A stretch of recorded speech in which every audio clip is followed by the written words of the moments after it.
السلام علیکم، امید کرتا ہوں آپ سب ٹھیک ہوں گے، خیریت سے ہوں گے۔ تو اللہ کے رحم کرم سے ویڈیو کو کرتے ہیں سٹارٹ خوشی خوشی۔ لیکن ایک بات آپ کو میں بتاؤں، آج کا ٹاپک بہت ہی انٹرسٹڈ ہے۔ ایسی ویڈیو آپ کے لیے چوز کی ہے ڈاکٹر اسرار احمد کی کہ آپ یقین مانو بہت ہی انٹرسٹ سے بھرا یہ پبلک میں ٹاپک ہے کہ ظہور امام مہدی۔ تو یہ ویڈیو ہم پوری ریئیکٹ کریں گے اور انشاءاللہ کافی ساری معلومات ملنے والی ہے۔ اچھا ٹھیک ہے، کیونکہ میں بھی آپ کے ساتھ وہی ویڈیوز دیکھتا ہوں جو آپ کو دکھاتا ہوں، ٹھیک ہے۔ اب ایسا نہیں ہے کہ بس میں آپ کو دکھاتا ہوں اور بعد میں بات ختم، نہیں، یہ ویڈیوز میں آپ کے سامنے دیکھتا ہوں، آپ بھی دیکھتے ہو، میں بھی دیکھتا ہوں، ٹھیک ہے۔ پھر ہم صرف ریئیکٹ کرتے ہیں اور آپ کو اوپر سے کچھ سمجھاتے ہیں اس کے بارے میں۔ تو چلو یار انفارمیٹیو ویڈیو ہے، مکمل دیکھیے گا اور چینل کو لازمی سبسکرائب کریے گا، کیونکہ ہمارے چینل کو سبسکرائب کرنے سے آپ کو یہ فائدہ پہنچے گا کہ ایسی ویڈیوز آپ کو دیکھنے کو ملے گی۔ تو بغیر ویسٹیج آف ٹائم کے ہم ویڈیو کو سٹارٹ کرتے ہیں۔ پھر آپ بولیں گے کہ نزاکت بھائی لمبی بات کر دی آپ نے اور ویڈیو سٹارٹ نہیں کرے، تو ہم کر رہے ہیں ریئیکٹ، اور ناراض مت ہونا، ٹھیک ہے۔ تو سٹارٹ جب حضرت مہدی کی قیادت میں مسلمان صاحب ایمان اہل عرب یہودیوں اور عیسائیوں کی طاقت سے ٹکرائیں گے تو ان کی مدد کے لیے دو جانب سے اللہ تعالیٰ کچھ بھیجیں گے مدد۔ ایک تو آخری مرحلے میں مدد آئے گی، حضرت مسیح عیسیٰ ابن مریم کا نزول، جو یہودیوں کی طرف رسول بنا کر بھیجے گئے تھے۔ انہیں یہودیوں نے اپنے خیال میں سولی پر چڑھا دیا، لیکن اللہ نے فرمایا وما صلبوہ وما قتلوہ ولکن شبہ لہم بل رفعہ اللہ الیہ، اللہ تو اپنی طرف اٹھا کر لے گیا۔ اور احادیث صحیحہ جو کہ ہمارے ہاں متواترہ کے درجے میں ہیں، وہ احادیث جو صحیحین کی ہیں، ان سے ثابت ہے کہ حضرت عیسیٰ ابن مریم دوبارہ زمین پر آئیں گے۔ اور یہودیوں کا سب سے بڑا سرغنہ جو خود مسیح ہونے ہی کا دعویٰ کر رہا ہوگا، مسیح الدجال، اسے حضرت مسیح قتل کرے۔ لیکن ایک دوسری حدیث سے معلوم ہوتا ہے کہ مشرق سے فوجیں آئیں گی حضرت مہدی کی مدد کے لیے۔ یخرجون ناس من المشرق یؤدون للمہدی یعنی سلطانہ، مشرق کی طرف سے فوجیں آئیں گی کہ جو مہدی کی حکومت کو مستحکم کرے گی۔ خراسان کا لفظ آتا ہے ایک دوسری حدیث میں، خراسان سے سیاہ عالم چلیں گے، انہیں کوئی نہیں روک سکے گا یہاں تک کہ وہ یروشلم میں جا کر رسم ہو جائیں گے۔ اور حضور کے زمانے میں اچھی طرح سمجھ لیجئے، ہند کسے کہتے تھے حضور کے زمانے میں؟ پاکستان ہند میں شامل نہیں تھا، سندھ و ہند، سندھ ایک مکمل ملک تھا، ہند اس کے بعد شروع ہوتا تھا۔ یہ راجپوتانے کا اور تھر کا ڈیزرٹ جو ہے، اس سے آگے جو ہندوستان ہے وہ ہند تھا۔ یہ جو ہمارا پاکستان ہے یہ ہمیشہ ہند میں شامل نہیں رہا، حضور کے زمانے میں بالخصوص سندھ و ہند، آپ کے سامنے دیکھ رہا ہوں، دریائے سندھ غور سے سنیے، چلا آ رہا ہے۔ یہ ساری ٹریبیوٹریز جو پنجاب کے اندر اس کی ہیں، یہ سب ایک علیحدہ ملک ہے جو اس زمانے میں سندھ کہلاتا تھا۔ اور نمبر 2 یاد کیجئے، اس زمانے میں خراسان ایک علاقہ تھا جس میں موجودہ افغانستان کا 2/3، تھوڑا سا حصہ ایران کا، اور جہاں تک میں تحقیق کر سکا ہوں آج تک، پاکستان کا بھی علاقہ، خاص طور پر مالاکنڈ ڈویژن جو اس خراسان میں شامل ہے۔ خراسان سے سیاہ عالم چلیں گے جو جا کر یروشلم میں نصب ہوں گے۔ یہاں بھی ایک نقطہ نوٹ کر لیجئے، پہلے بھی یروشلم ہم سے چھینا تھا، کس نے چھینا تھا؟ عیسائیوں نے، کروسیڈرز۔ واپس کون لیا، کس نے لیا؟ عربوں میں دم نہیں تھا، عرب عیاشیوں کی وجہ سے کھوکھلے ہو چکے تھے۔ واپس لینے والا صلاح الدین ایوبی، کرد خون۔ اب دوبارہ یروشلم لیا جا چکا، چینا کن سے گیا؟ عربوں سے. عرب واپس لے سکتے ہیں؟ کوئی اندیشہ اگر ہو سکتا تھا عراق کے بارے میں کہ شاید اس کے ایٹمک دانت نکل آئے، جو سازش کی گئی، جس طرح اس احمق اور پاگل صدام حسین کو دام میں پھنسایا گیا. صدام 100 جال، دام کہتے ہیں جال کو، 100 صدام، اس میں جو پھنسا ہے تو اگلا پچھلا کھایا پیا سب اگلوا لیا. اور ہے ہی کون؟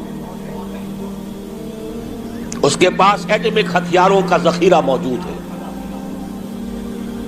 اور کسی کے وہ ایٹمک دانت بھی نکلنے نہیں دے رہے. پاکستان کے اوپر کتنا دباؤ، اور ہمیں نہیں پتا کتنا کچھ دباؤ قبول کیا جا چکا. یہ تو سبھی مانتے ہیں. کیپ کر دیا گیا، روک دیا گیا، آگے تو نہیں بڑھ رہا، یہ تو سبھی مانتے ہیں. رول بیک بھی ہو گیا یا نہیں کچھ پتہ نہیں،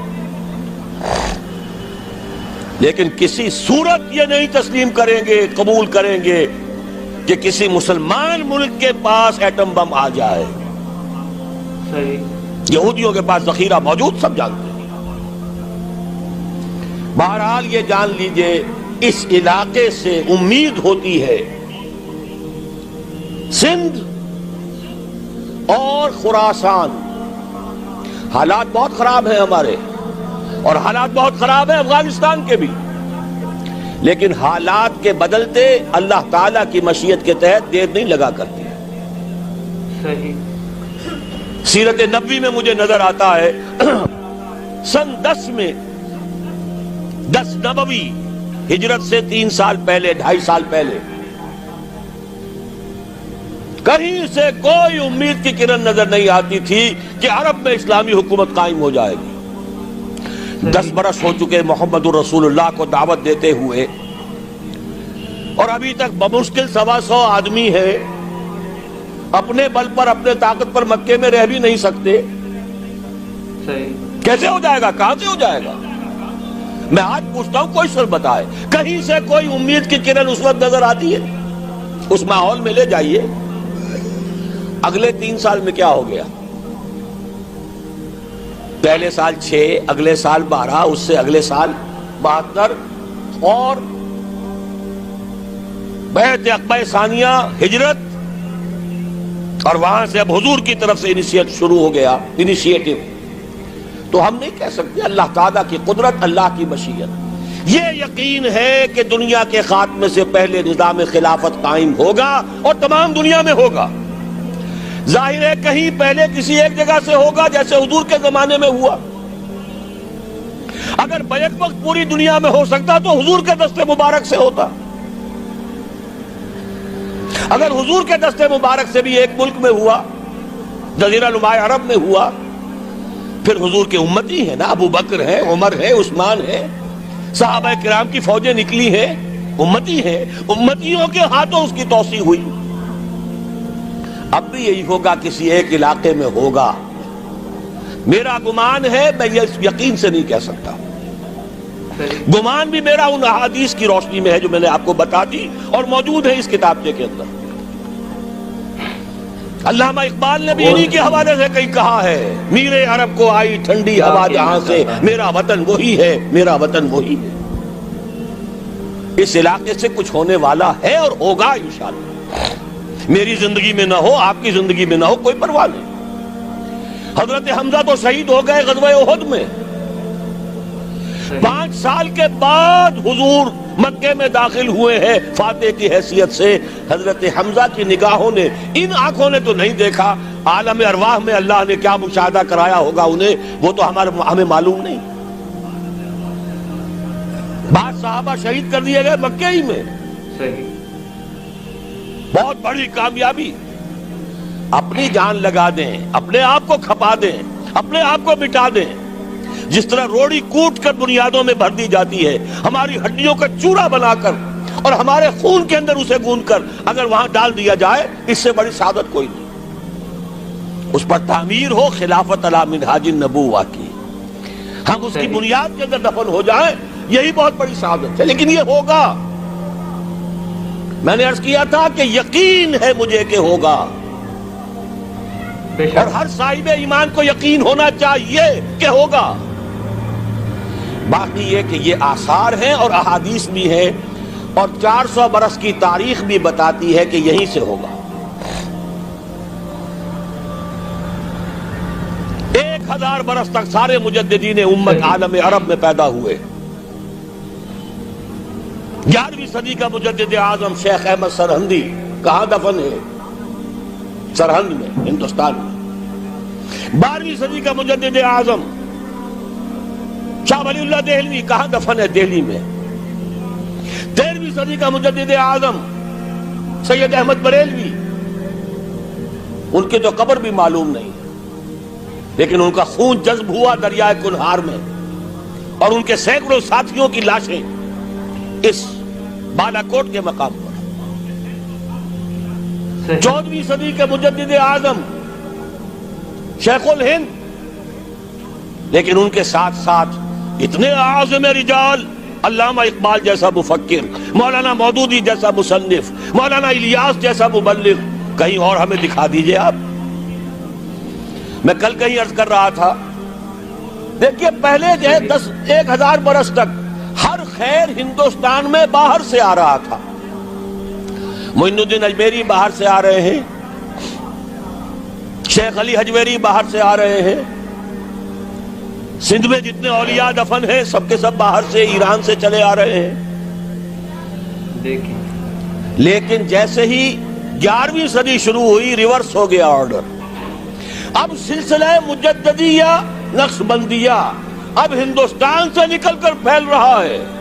پورا افغانستان، پورا ترکستان، تمام یہ ترک ریاستیں جو آزاد ہوئی ہیں ابھی USSR کے خاتمے کے بعد، یہاں تک کہ سائپرس، جزیرہ قبرص، پورا ترکی جو اب بھی ہے موجودہ ترکی، سلسلہ مجددیہ نقشبندیہ کہاں سے چلا؟ ہندوستان سے پھیل گیا پورے عالم اسلام.